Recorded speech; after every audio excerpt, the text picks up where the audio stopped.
O pânico está instalado no Supremo Tribunal Federal. Para o que você está fazendo, que você vai amar esse vídeo. Ele vai trazer um gostinho de justiça, vai aquecer o seu coração. Bora aqui direto pro ponto, pro primeiro ponto. Foi confirmada já pelo líder da oposição, Rogério Marinho, mas hoje de manhã estava todo mundo reclamando que Davi Alcolumbre, o presidente do Senado, tem ignorado as ligações desses senadores oposicionistas desde que foi mencionado isso lá atrás, algumas semanas, pelo deputado Eduardo Bolsonaro como possível alvo de sanções pelo governo Donald Trump nos Estados Unidos. De acordo com esses relatos desses senadores, depois da prisão domiciliar do ex-presidente Jair Bolsonaro, senadores de oposição reforçaram as tentativas de abordar Alcolumbre sem sucesso. Nenhum deles conseguiu. Prestem muita atenção nessa operação Senado, Polícia Federal, STF, Poder Executivo. Isso é de extrema importância, tá?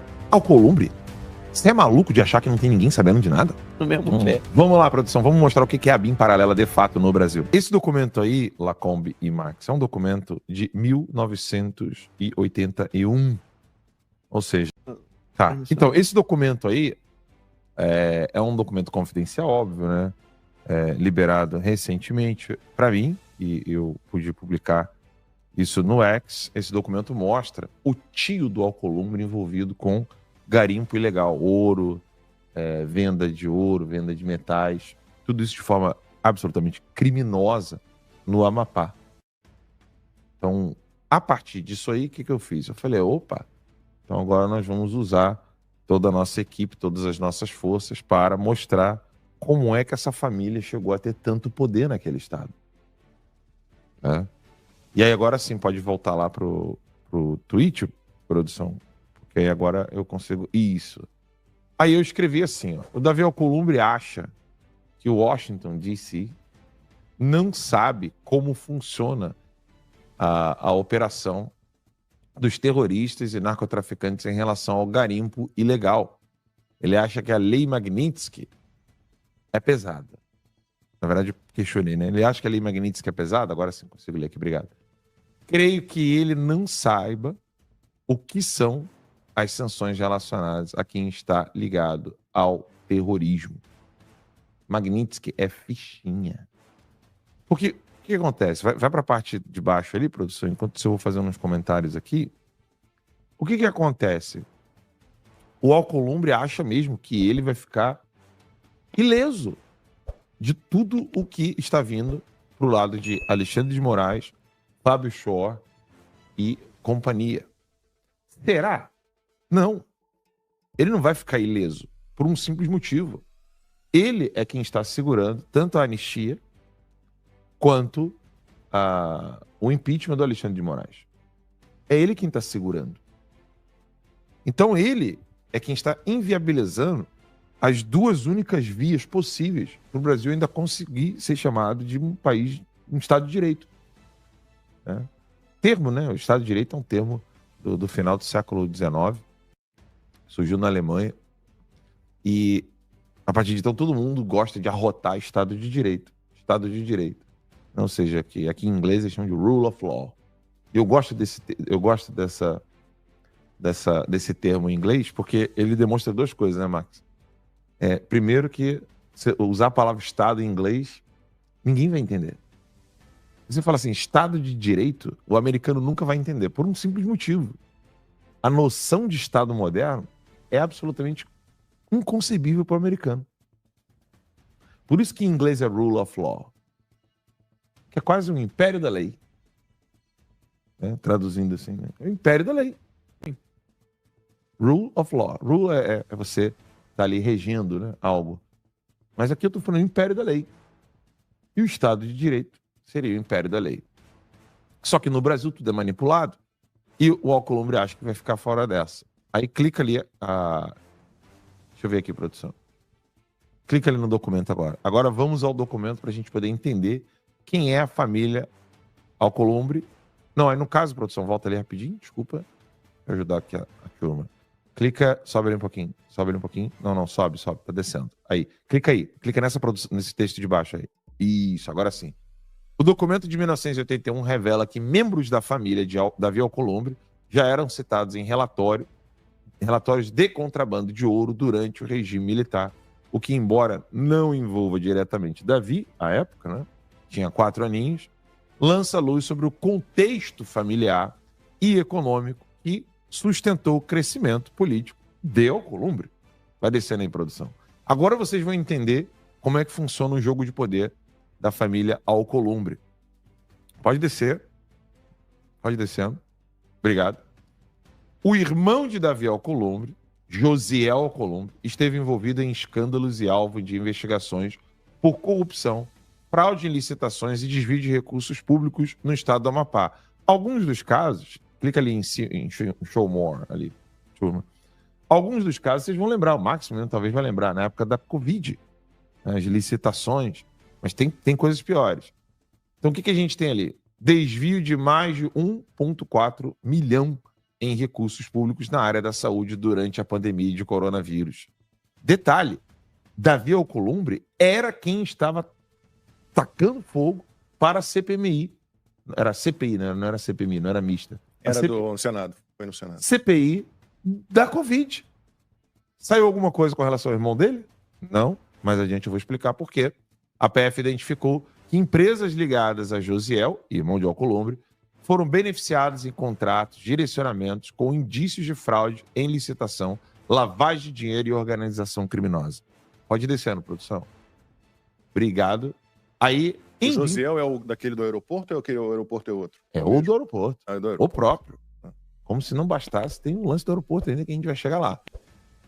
A PF, então, apontou esquemas de falsificação de laudos de contaminação por mercúrio em garimpo ilegais na região norte, envolvendo empresas próximas a políticos locais, inclusive a família de Alcolumbre. Essa foi a Operação Minamata em 2021. Imagina se fosse andando em jet ski pé de baleia. Aí é cadeia, né? Aí é cadeia, porque contaminação de mercúrio não dá... Ia falar P nenhuma, né? Leite de janja, né? Vou falar assim. Não dá leite de janja nenhum. Aí, Meu Deus do céu. Mas olha aí. Olha o que acontece no Brasil. Em 2020, a revista Cruzoé publicou reportagens com documentos apontando que Davi Alcolumbre atuou diretamente junto ao governo federal e ao STF. Eu quero que vocês prestem muita atenção nessa operação Senado, Polícia Federal, STF, Poder Executivo. Isso é de extrema importância, tá? Para blindar o irmão durante a investigação. O Ministério Público Federal no Amapá pediu a abertura de ações civis públicas por improbidade administrativa contra Josiel. Há bloqueios de bens já autorizados pela Justiça relacionados aos esquemas. Prestem muita atenção nessa coisa de ficar blindando, né, e criando alvos, porque eu vou mostrar para vocês como é que funciona essa operação e o que de fato vem a ser a ABIN paralela no Brasil. Próximo, por favor, produção. Agora é que o pau tora. Olha isso aqui. Narcotráfico e garimpo ilegal. Investigações a partir de 2018 e 2020. Quem que foi eleito no final de 2018? Bolsonaro. Obrigado. Demonstraram que rotas de narcotráfico na região norte, especialmente entre Amapá, Guiana Francesa e Venezuela, utilizavam pistas clandestinas e pequenos aeroportos privados. Vamos lá. O que o Trump... A gente já volta aqui já, tá, produção? Não sai dessa tela aí, não. Coloca a tela aqui em mim rapidinho. Eu quero fazer uma pergunta para o nosso público. O que o almirante... Era almirante? Da Marinha? O Garnier? Não, do Exército Americano, das Forças Armadas Americanas. Era, almirante. O que o almirante da Marinha foi fazer no norte do Brasil? Alguém lembra? Esse que foi, Visitar a Tríplice Fronteira. esse que foi proibido de ir ao Acre. Isso. Como é o nome dele? Era Rosley, né? Acho que Ele assim. foi proibido de ir ao Acre, lembra? Foi a Tríplice Fronteira do Acre. Pois bem, Alcolumbre, você é maluco de achar que não tem ninguém sabendo de nada? O Max tá quase morrendo de rir ali. Ele acha que ninguém sabe de porra nenhuma, Max. Ele acha que os Estados Unidos é que nem o Brasil, né? Alvin Halsey. Alvin Halsey. Alvin Halsey, almirante 4 estrelas da Marinha dos Estados Unidos, atualmente comandante do Comando Sul dos Estados Unidos, SOUTHCOM, desde novembro de 2024. E ele queria visitar onde? Alvin Rose. Tríplice fronteira ali no Acre. No Acre. Do lado de cá, né? Uhum. E aí, olha só, isso aqui. Falando que do lado oeste do Brasil, no noroeste do Brasil. E agora, o lado de cá, olha isso aqui. Bota a tela inteira esse tweet aí, produção. Porque isso aqui é de extrema importância. Então, na época ali de Bolsonaro, a PF tava assim, ó. Meu irmão, vamos pegar todos os narcotraficantes que estão ali, ó. Venezuela, Amapá, terra do Alcolumbre, né? E Guiana Francesa. Então, a Polícia Federal interceptou voos ilegais que pousaram ou decolaram da pista associada à família Alcolumbre, transportando pasta base de cocaína, minério contrabandeado, ouro e tântalo. É fácil de encontrar tântalo, Max? Não. Hã? Dinheiro em espécie sem declaração. Pode descer, produção. E o dossiê completo, com detalhes sobre a família Alcolumbre, estará em breve na revista Timeline. E agora, para não segurar muito o microfone da vez para a gente poder bater um papo, eu quero mostrar para vocês como é que funciona esse organismo de você ter a Polícia Federal, que é a parte do DIP, né, que é, salvo engano, é o Departamento de Inteligência da Polícia Federal, o DIP, o Departamento de Inteligência, que tá na mão, sabe de quem? Fábio Shore. É outro que... Vocês lembram, né, que o Fábio Shore veio em Orlando pra Disney, né? Dá um rolê. Não faz muito tempo, né? Não faz, não. Você lembra disso, Max? Lembro. Fábio Shore? Volta, Fábio Shore. Venha pra Orlando. Eu quero ver você visitando o Mickey mais uma vez. Só mais uma vez. Tem uma música que é só mais uma vez? Só mais uma vez, né? Comigo. Rapaz, eu não me arrisco a cantar nada, É isso hein? mesmo. De quem é essa música? Amanhã, talvez. Outra, qual que é essa daí? Só mais uma vez? Como é que é? Amanhã, talvez. Beleza. Mas o Fábio Shore, só mais uma vez. Disney. Mickey Mouse. Minnie. Não vai Pato sair Donald. nem do aeroporto. Não demais. Mano. Deixa o cara vir. Chegar na Deixa imigração. o cara vir. Não. Vai ter que voltar no mesmo pé. Vamos lá, produção. Vamos mostrar o que é a BIM paralela de fato no Brasil. Joana, meu Deus, se encavou. Colocou aí, produção? Era O númerozinho 2 música aí? porcenta, Joana. Vamos lá. Então agora vamos entender, de fato, o que é a BIM paralela no Brasil. A República dos Dossiês, tá? Enquanto o país assiste inerte a escândalos que surgem e desaparecem como marés, nos bastidores do poder corre um fluxo contínuo de informações enterradas. Dossiês, relatórios, interceptações, delações, provas, dormindo em gavetas ou esperando a hora certa para despertar. A capital da República transformou o acervo de malfeitos em moeda de troca.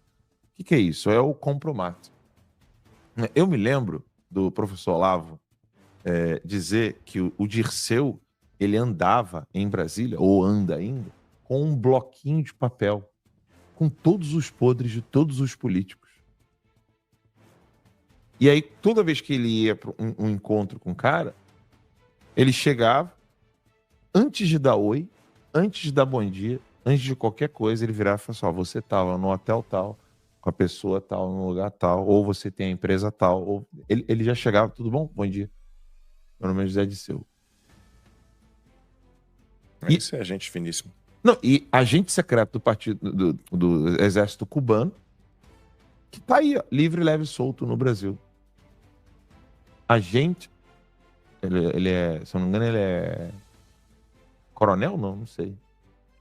Mas ele é... Eu sei que ele foi treinado pela guerrilha cubana, Não, mas ele é formalmente... Augusto Nunes disse que ele não sabe pegar na arma. É verdade? Diz o Augusto. Ah, provavelmente não. Não é exagero afirmar que o governo Lula possui centenas de dossiês armazenados em cofres institucionais e bases de dados sigilosos. São usados como ferramentas de pressão para garantir que interlocutores, no caso deputados, senadores, ministros, boca de veludo, procuradores, cooperem com os planos de execução do executivo, ou no mínimo não atrapalhem. A ameaça é sempre a mesma. Colaborar ou ver o seu nome explodir no noticiário, não é? O Mota. Me diga aí, Mota. Com investigações reativadas ou escândalos ressuscitados. Pode descer aí, turminha, quer eu descer? Isso tudo vai estar no dossiê, tá? Não vou ficar aqui lendo textos e mais textos. Eu quero mostrar como funcionava a parte da ABIN paralela. Pode descer? Pode descer? Essa arapongagem aí, né? Agora vocês vão entender como é que a anistia não passa, por que que impeachment não passa. Pode ir descendo, produção? Pode ir descendo aí. Que eu não vou ler todo o texto. Em breve, nem Wi-Fi passa. Eu acho que, na verdade, já tá descendo e eu não tô vendo aqui o retorno. Não, eu não. Aqui tá travado pra mim. Tá não? Então desce aí, produção. Pode descer. Pode descer. Aí, para na flight level ali rapidinho, desculpa, turma. Sobe um pouquinho. Aí, maravilha. Então, aí eu recebi ontem uma série de documentos da Operação Flight Level. Eu não tinha nem ouvido falar nessa operação. De repente, quando eu fui ver Flight Level no Google, se você colocasse no Google Flight Level, quem é que foi? Perguntem pro Grok aí, eu vou perguntar aqui agora, quer ver? Vou fazer um exercício aqui, ó. Mas é porque agora acho que ele vai usar o meu tweet, né? Mas o que foi a Operação Flight Level? Porque eu recebi todos os documentos dessa galera, dessa operação aí. Aqui, ó, perguntando aqui pro Grok, no X. Perguntando agora aqui, ao vivaço. O que foi a Operação Flight Level? Não tem nome de ninguém nas matérias.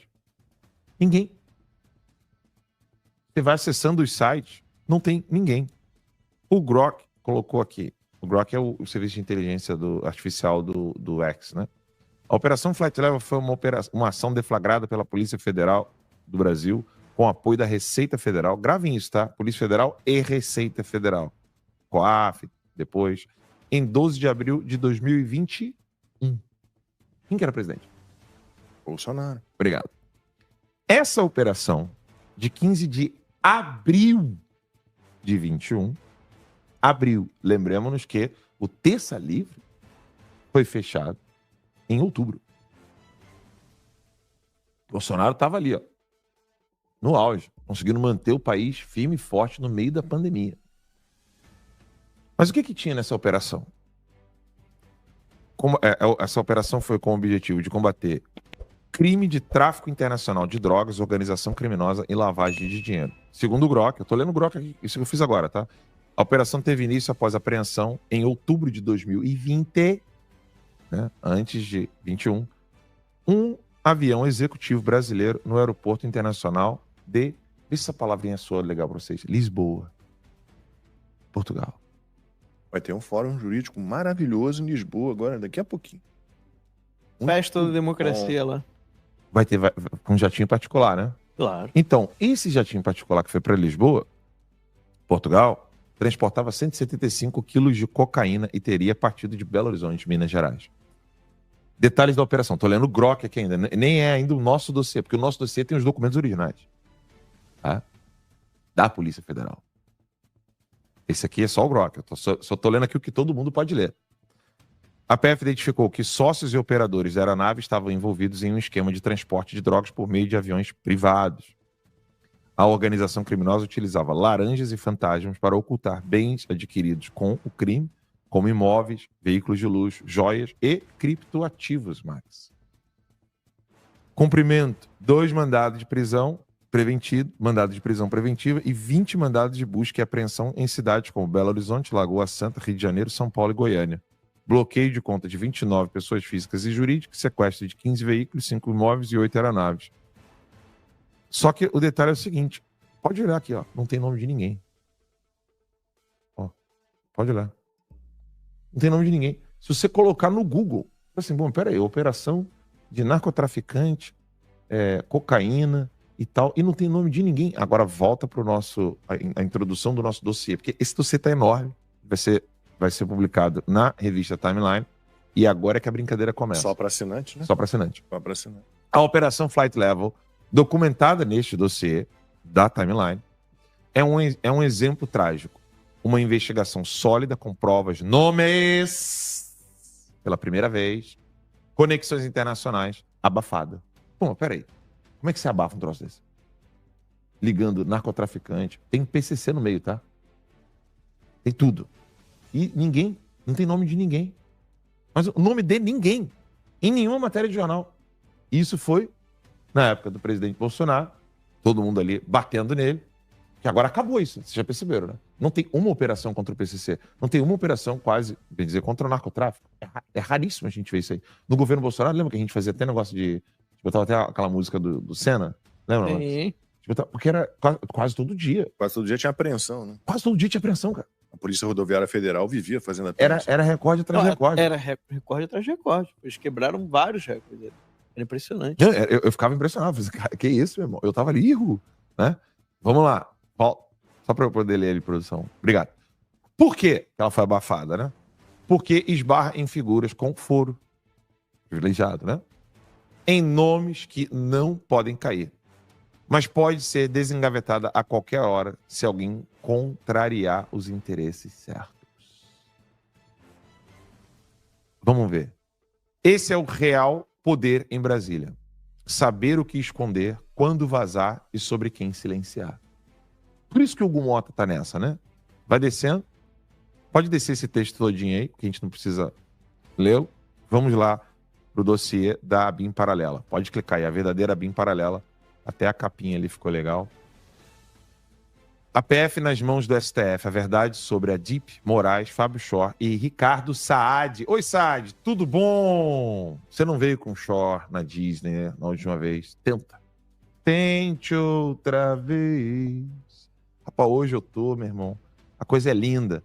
Você sabia que as investigações mais sensíveis da Polícia Federal não passam pelas superintendências estaduais, Max? Você sabia disso?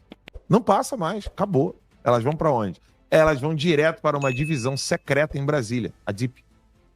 Divisão de Inteligência Policial. E só quem manda ali é o STF. Vai descendo aí, turminha. Produção, pode ir para a parte 2. Gravem esse nome da DIP, tá? 2. Toda vez que Alexandre de Moraes quer abrir um inquérito sigiloso, não é a Polícia Federal do seu estado que age. Então, por exemplo, se tem um narcotraficante do Amapá, não é a PF do Amapá que vai atuar, não, filhão. Se tem um narcotraficante em São Paulo, não é a superintendência da PF de São Paulo que vai atuar, não. Vai tudo pro colo do Alexandre de Moraes. Como? Ele ordena diretamente a esse Departamento de Inteligência Policial da Polícia Federal, DIP, lá em Brasília, que cumpre suas demandas fora dos canais convencionais entre a Suprema Corte e a Polícia Federal. E há um nome-chave nessa engrenagem. Fábio Shor, o homem que não pode mais pisar nos Estados Unidos da América. E que veio à Disney na última vez. Eu quero ver se ele vai ter culhão para visitar de novo. O homem que prendeu o Felipe Martins mandou. Foi ele. Quero ver ter culhão para visitar os Estados Unidos. Fábio Shor, delegado da Polícia Federal, é o homem de confiança de Alexandre de Moraes dentro da DIP. Ele aparece em vários procedimentos como executor direto das ordens do ministro. Inclusive, ações de censura, prisões políticas, inquéritos secretos. Outro personagem, né, que estava caladinho, ninguém falava dele, é o Ricardo Saad, que a gente precisa saber quem ele é, porque ele foi exonerado por Bolsonaro exatamente na época daquelas investigações do narcotráfico que eu estava lendo antes. Esse cara foi exonerado por Bolsonaro. E quem é que traz o Ricardo Saad de volta? Não, vem cá, meu amor. Vem cuidar do COAF, para você poder cuidar de todas as transações bancárias de qualquer pessoa. Vamos lá. Exonerado por Bolsonaro. Só não, peraí, ali em cima ali. Saad era justamente o chefe do DIP, que hoje está na mão do Shor. Durante o início da gestão de Moraes no STF. Hoje, recompensado, é presidente do COAF. Sim, o ex-chefe de inteligência da polícia, tá?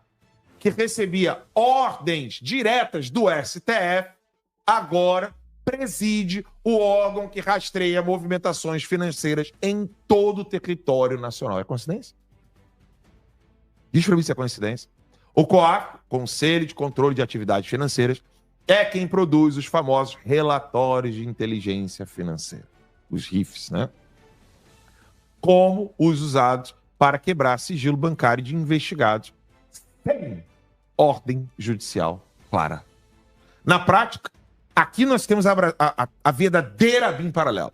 Na prática, Moraes manda pro DIP, Shore executa, Saad coleta, agora via COAF, a Polícia Federal, não, desculpa, a Polícia que não é federal, a Polícia Suprema, atua fora dos mecanismos republicanos e abafa o que quer e ataca quem quer.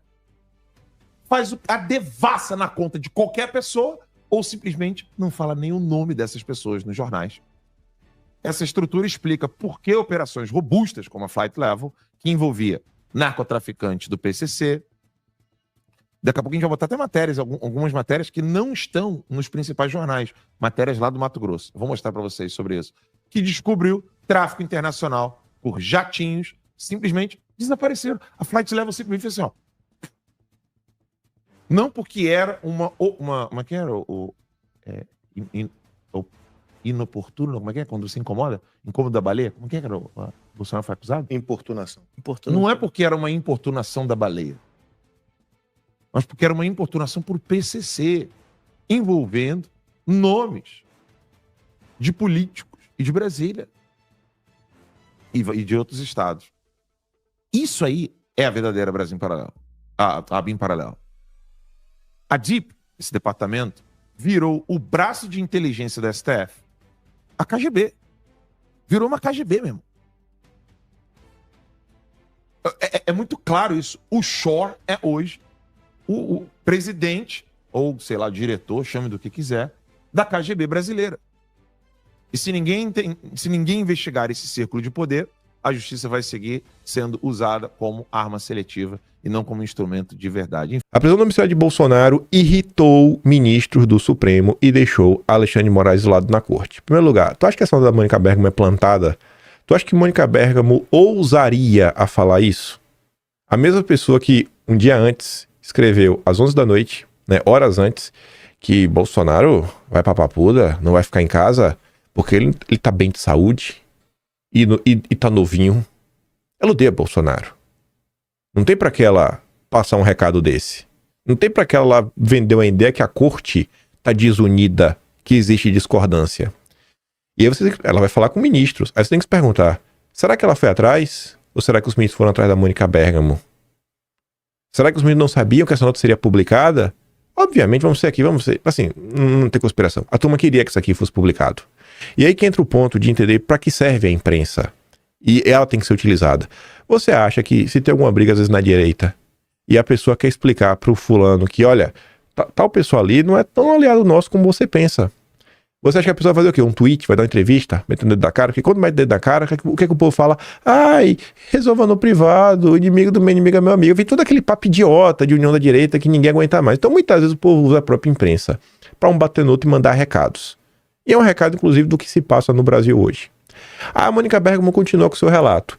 Magistrados, inclusive, que não participam do julgamento do ex-presidente na primeira turma e também alguns que a integram, consideram que a decisão foi exagerada, desnecessária e insustentável do ponto de vista jurídico. Assim, para não deixar dúvidas que está se falando de toda a corte, ou seja, quem está na primeira turma, quem não está, muita gente acha que é exagerada, desnecessária e, olha esse final, insustentável do ponto de vista jurídico.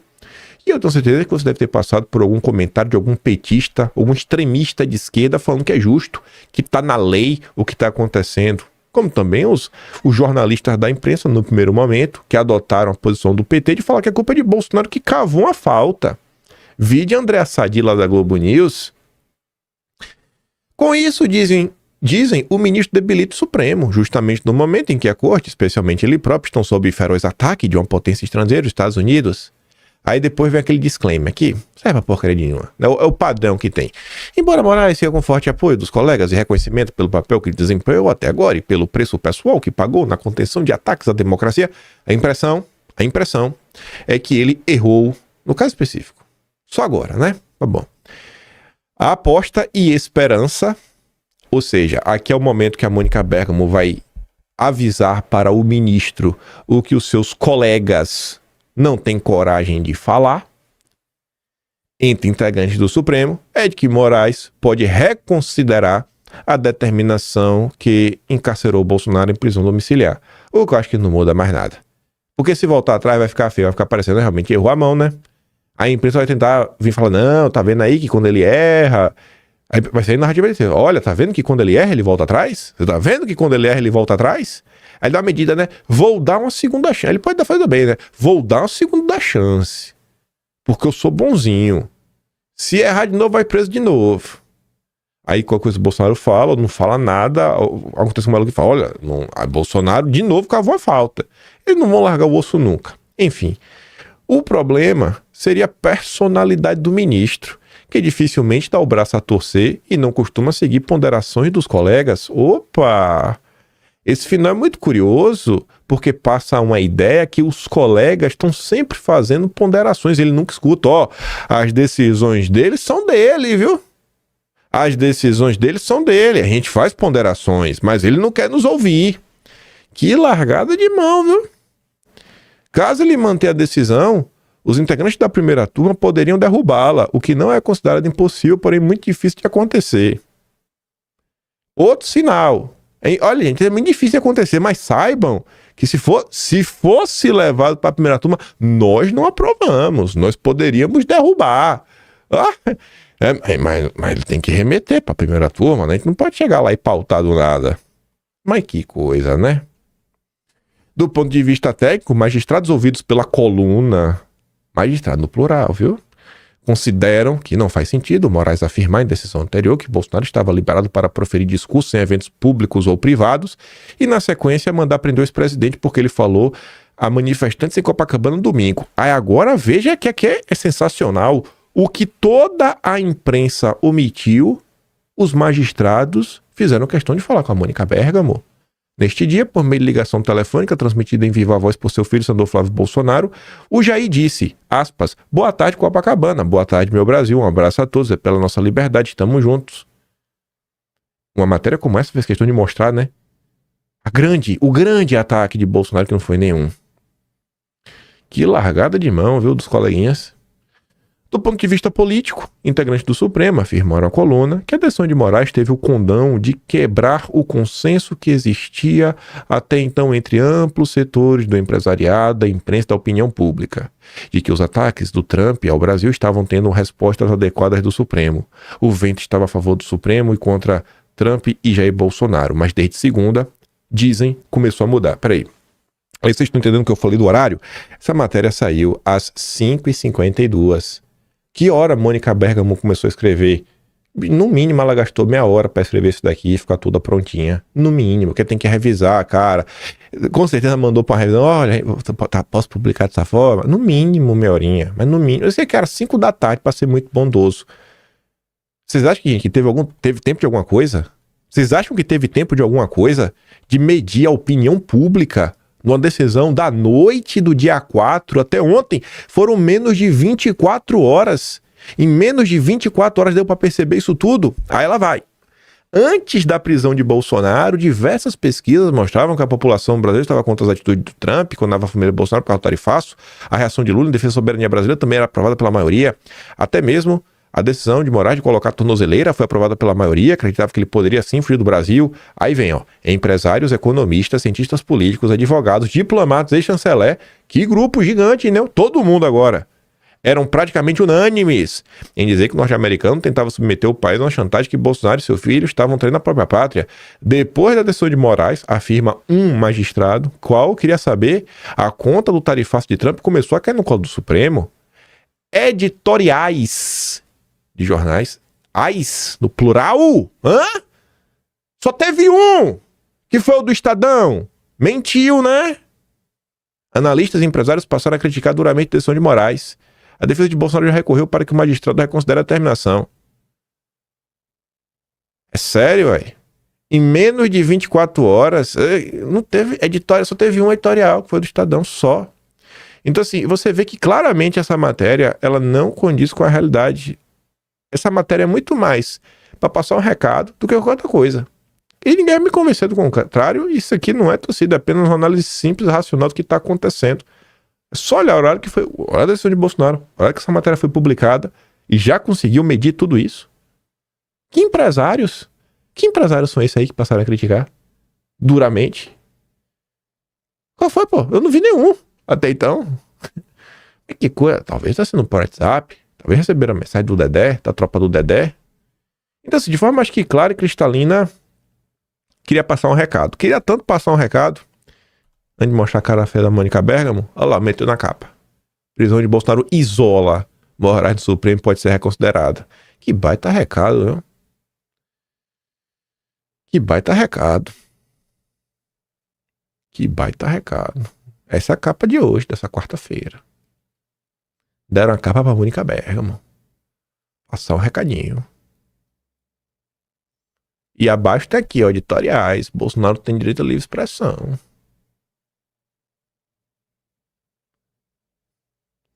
Mínimo curioso o que tá acontecendo, né? A Mônica Bergamo foi lá dar mais bastidores. E eu acho que muitas pessoas com quem eu conversei falam, mas onde é que houve a transgressão? Quer dizer, ele pode discursar, mas ninguém pode publicar em rede social. Quer dizer, o que eu tinha entendido é que ele, Bolsonaro, não podia ficar tweetando, postando coisas, e que não podia fazer isso de forma disfarçada, usando o perfil do filho dele, como o Roberto Jefferson usava da filha, né, pra todo mundo saber que é ele.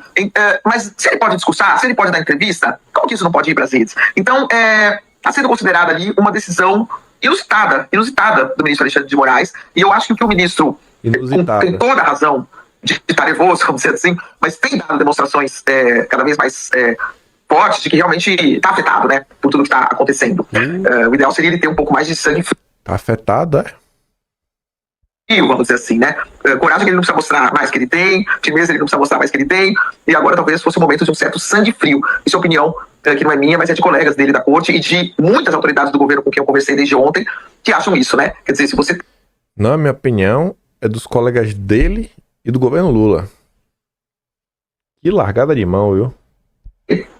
Um adversário como o Bolsonaro, cuja popularidade está caindo, que a maioria da população está contra ele, que faz manifestações que não foram gigantescas, foram grandes, mas não foram maiores do que as anteriores. Manifestações às quais nenhum governador de estado compareceu. Estão isolados.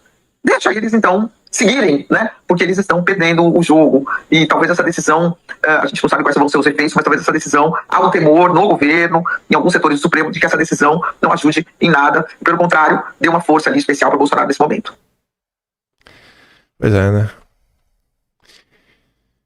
Prisão de Bolsonaro irrita ministros do Supremo, isola Moraes e pode ser reconsiderada, né? Aí o Mário Sabino disse, Gilmar Mendes, também conhecido como Ministros, manda recado para Alexandre de Moraes via imprensa, um clássico brasileiro. Pra você ver que não é torcida, né? Que mesmo quem não é bolsonarista, quem odeia Bolsonaro, consegue perceber que tem algo estranho no ar. O que é que vai acontecer? Eu não faço a mínima ideia. Eu só quero ver até onde eles estão dispostos de ir contra Bolsonaro, viu? Eu tenho fé, velho, que o Jair não vai ficar nessa. Ele vai dar a volta por cima. Esse é o editorial da Folha. Aquele padrão de sempre. Bolsonaro tem direito à livre expressão. Moraes erra ao determinar a prisão domiciliar de Bolsonaro e Corte deveria restituir a garantia. Bolsonaro teria se tornado ditador se não fossem as instituições, mas democratas não viram tiranos para enfrentar a tirania. Bolsonaro é um tirano. É o mesmo papo de sempre. É igual os golpistas do Estadão. É preciso interromper a marcha da insensatez. Esse é de hoje.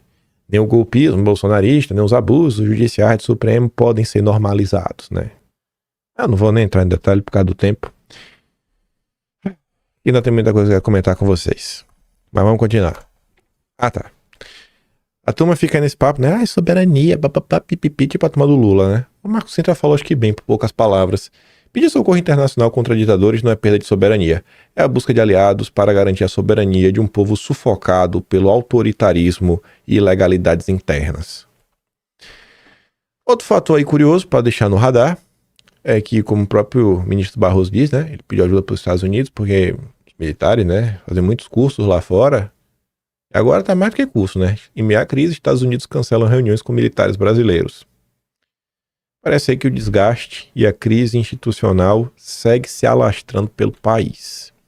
Mas vamos lá, vamos falar do Trump, Estados Unidos, mais confusões. Segundo Paulo Capelli, ontem à tarde, Trump avança para sancionar a esposa de Moraes após prisão de Bolsonaro.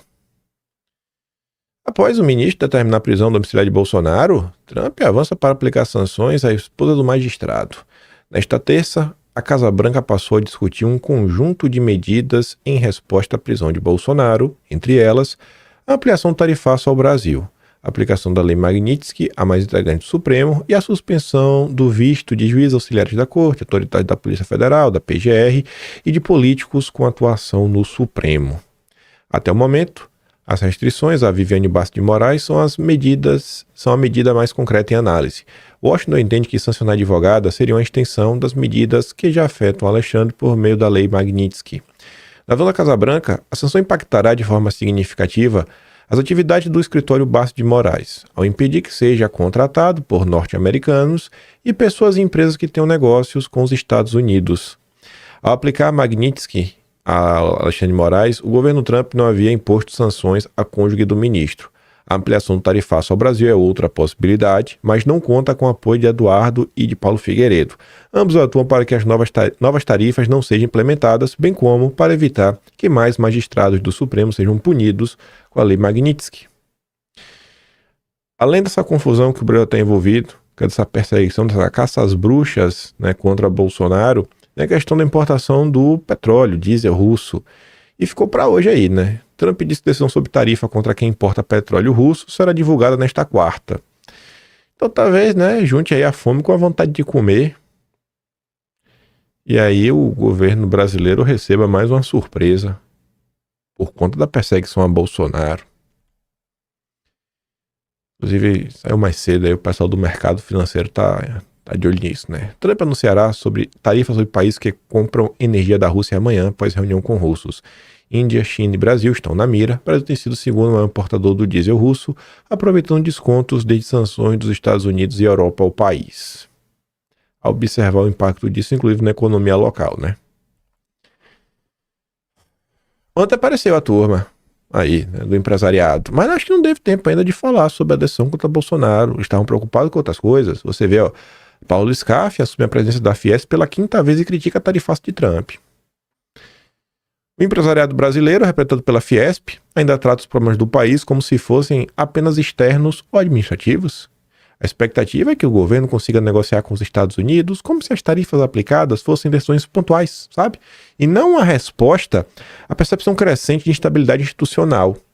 A sanção aplicada a um membro da mais alta corte do país, com base na Magnitsky, embora relevante, não provocou qualquer reavaliação por parte das entidades empresariais. A dificuldade em reconhecer o ambiente interno como parte do problema enfraquece qualquer tentativa real de reposicionar a indústria. Enquanto houver esforço para evitar o núcleo da crise, o debate seguirá restrito a termos genéricos como competitividade e abertura comercial, sem enfrentar o peso concreto da insegurança jurídica sobre investimentos e acordos internacionais. Ontem saiu a notícia que o Itaú lucrou 11 bilhões e meio no segundo trimestre. Aí eu pergunto o que eu falei no início. Esse é o Lula? Mais socialista? Mais de esquerda do que nunca? O Lula fala para manter a militância sob controle. Enquanto as críticas que o Lula vem sofrendo não param de crescer. É porque a gente não está abordando nesse vídeo, porque eu acho que essa questão de Bolsonaro é muito mais relevante. O Itaú fechou o trimestre com 11 bi e meio de lucro. Nenhuma instituição com esse nível de resultado ignora o tipo de risco que se acumula no entorno. A sanção de um ministro sob a Lei Magnitsky não é um dado isolado, é um sinal. E bancos não tratam os sinais como ruído, incorporam ao cálculo de contingência. Aos poucos, o ambiente que sempre garantiu conforto regulatório e reputação está deixando de oferecer essa segurança. O silêncio do setor, antes interpretado como prudência, pode passar a ser medido por outra métrica: o custo de permanecer neutro em um ambiente que já não oferece previsibilidade. Aí vamos falar do Eduardo, ainda tem muita coisa. E aqui também tem muita coisa relevante. Ontem, curiosamente, a turma da CNN vem com a informação que Eduardo pede à Casa Branca pausa em sanções. Estranho isso, Tão estranho que essa nota ganhou uma checada. Eduardo Bolsonaro afirmou publicamente que não fez qualquer pedido de pausa à Casa Branca nas sanções. O próprio Eduardo rebate a CNN, gravou um vídeo ao longo do dia de ontem.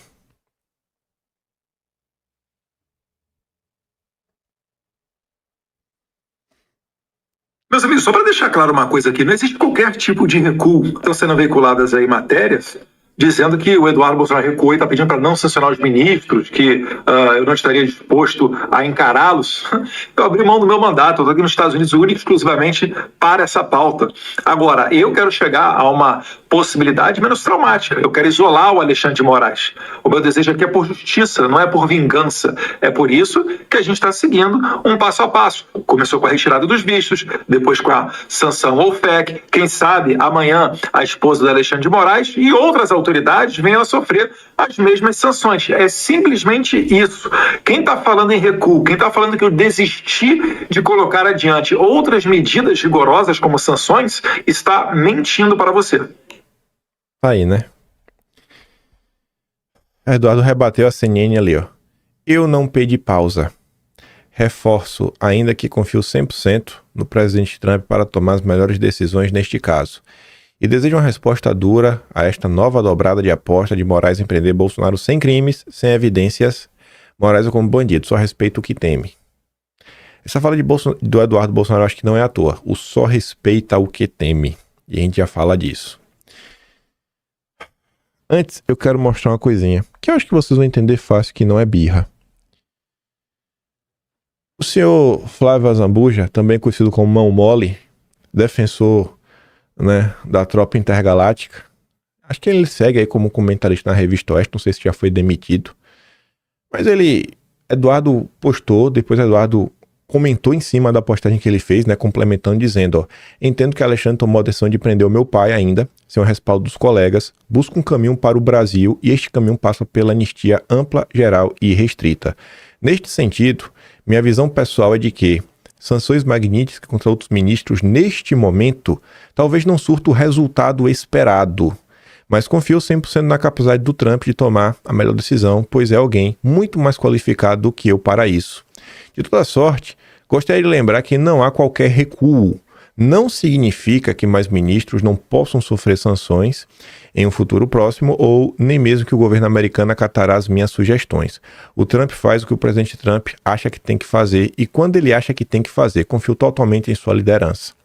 Aí o seu Flávio Azambuja, também conhecido como Flávio Morgenstern, nome artístico dele, fala assim, ó, Eduardo, com todo respeito, mas não somos nós, pobres mortais falantes de português, você vê toda a ironia, né, a empáfia, que controlam esse processo complexo de tomada de decisões.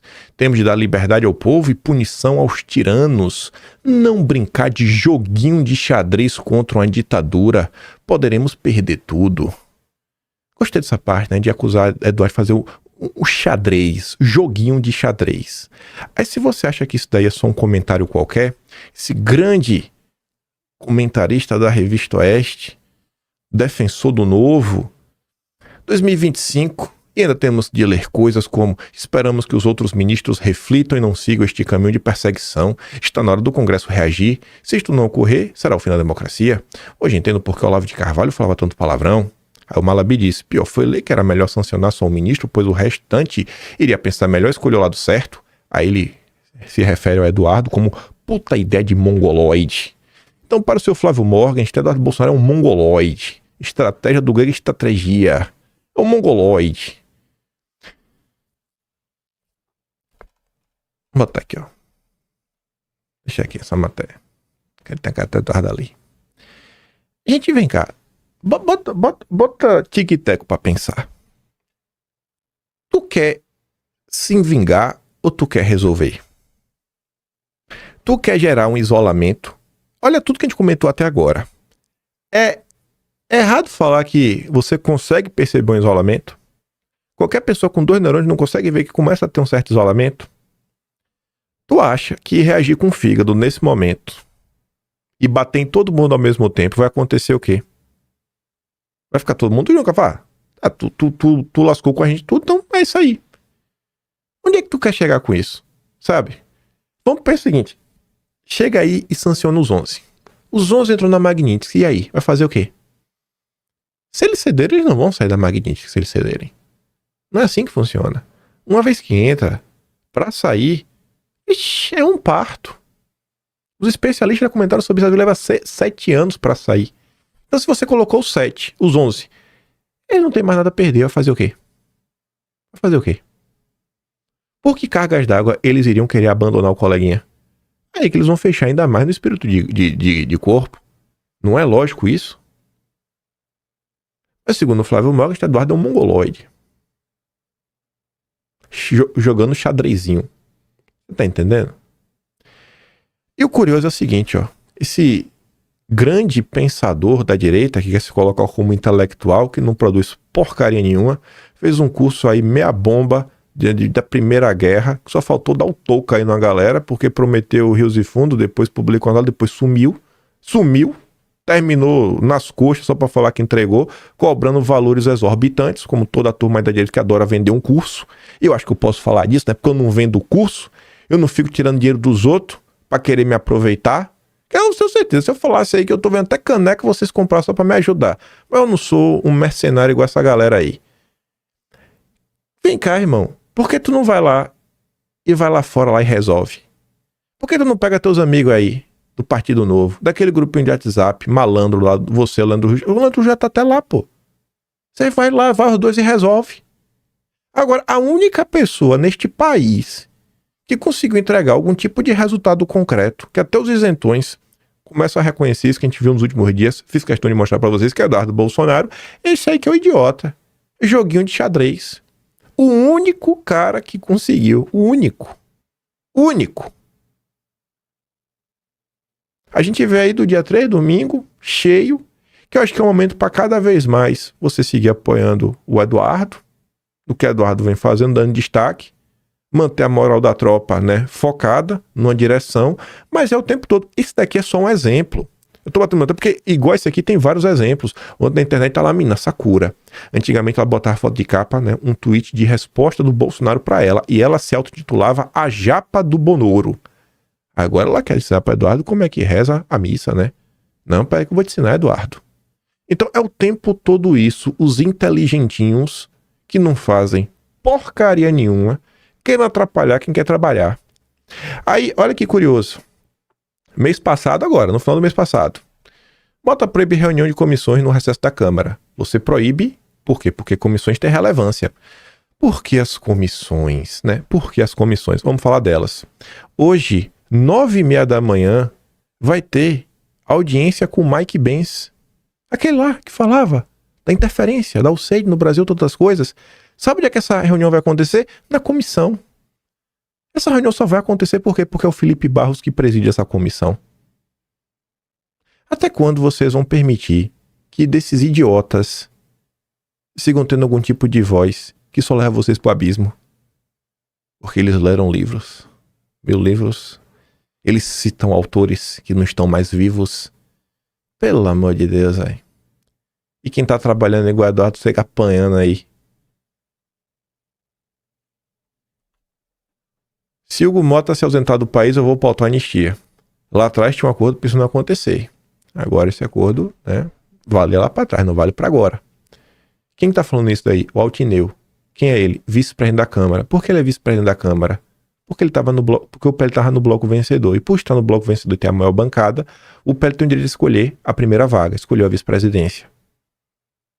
Então assim, a gente só tá aqui, se isso aqui pode ter essa possibilidade de acontecer, isso daqui também, é graças ao trabalho do Eduardo, é graças ao trabalho do Jair, é graças ao trabalho da turma que não tá perdendo tempo para querer agradar a militância, lavar a alma, perder de pé do que ganhar de 4. Não, cara, é tentando entregar algum tipo de resultado. Até quando vocês vão ficar batendo palma pra maluco dançar? A grande parte do pessoal que fica gritando é porque tem gente que bate palma pra maluco dançar. Até quando vocês vão continuar nessa maluquice? Tá lá, às vezes vocês também nem acompanham, né? Eu espero que não. Eduardo até diz, ó, se tivessem ido poucas pessoas nas ruas, o PL jamais estaria em obstrução a Moraes, faltaria o conteúdo moral, o respaldo na realidade. O povo sabe que mais vale a liberdade do que a exportação. E Moraes sabe disso. Por isso a falta de apoio mesmo dentro do Supremo.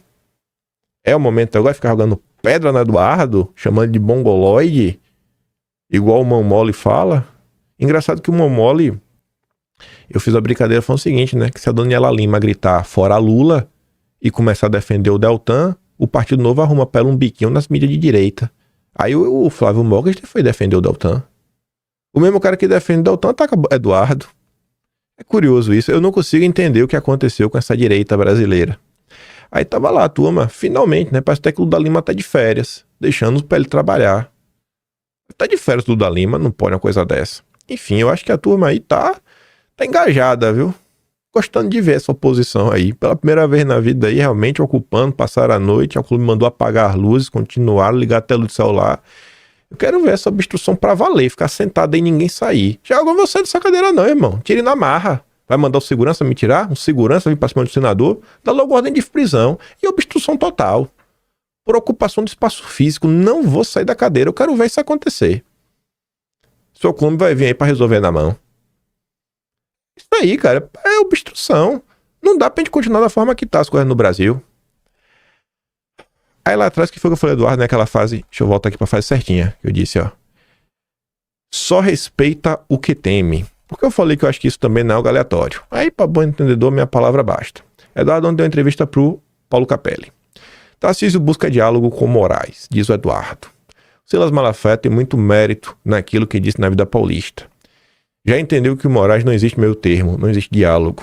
Pode haver diálogo com outras pessoas, outras autoridades. Com ele não, disse Eduardo. Já com relação ao Tarcísio, aqui é a fala do Eduardo, aspas, ele opta por um caminho diferente, mas tudo bem. Acho que o julgamento aí tem que ser feito por cada um. Eu acredito que o Moraes só vai funcionar se for medida forte, impactante, do contrário, será mais do mesmo, mais do que já vimos no passado recente, mesmo quando Bolsonaro era presidente. O que parece é que ele busca um diálogo, então acaba que não vai de maneira mais rigorosa ou cita o nome do ministro. Aí Eduardo concedeu entrevista para a Bela Megali, publicada hoje, 4 horas da manhã. Eduardo trabalha com mais sanções e ele fala, ó, ou tenho 100% de vitória ou 100% de derrota. Ou só é vitorioso ou voto na atividade política no Brasil, vou viver aqui décadas em exílio. Não vou baixar a cabeça. O chamado da cor do caracu. Aí a Bela Megali traz no momento e fala, se eu fazer críticas públicas, expoentes como Tarcísio e Nicolas, como está a relação com eles? Aí Eduardo fala, ó, conversei com o Nicolas para chamar o telefone intermediado pelo Paulo Figueiredo, não preciso nem falar, sabe, para não dar mais pano pra manga. Não é o meu foco. O foco aqui é o Alexandre e combater essa crise institucional. Aí a Bela Megali insiste, tá, e sobre o Tarcísio? Você vê que a imprensa está fazendo questão. Aí Eduardo fala mais uma vez. Com relação ao Tarcísio, cada um tire suas conclusões. O Tarcísio ainda acredita na estratégia de diálogo, de colocar panos quentes, ver se consegue extrair alguma benesse disso. Eu não acredito, porque foi infrutífero no passado. O caso mais notório é aquela cartinha do Temer, sugerida pelo ex-presidente depois de 7 de setembro de 21, onde teoricamente dizem havia um acordo. Não sei porque eu não participei. Mas esse acordo não foi respeitado, Moraes dobrou a aposta e continuou perseguindo. Por que vai sentar? Por que eu vou sentar com um cara desse? Então você vê que tem, e tá bem claro, aí pode falar, mas Bolsonaro isso.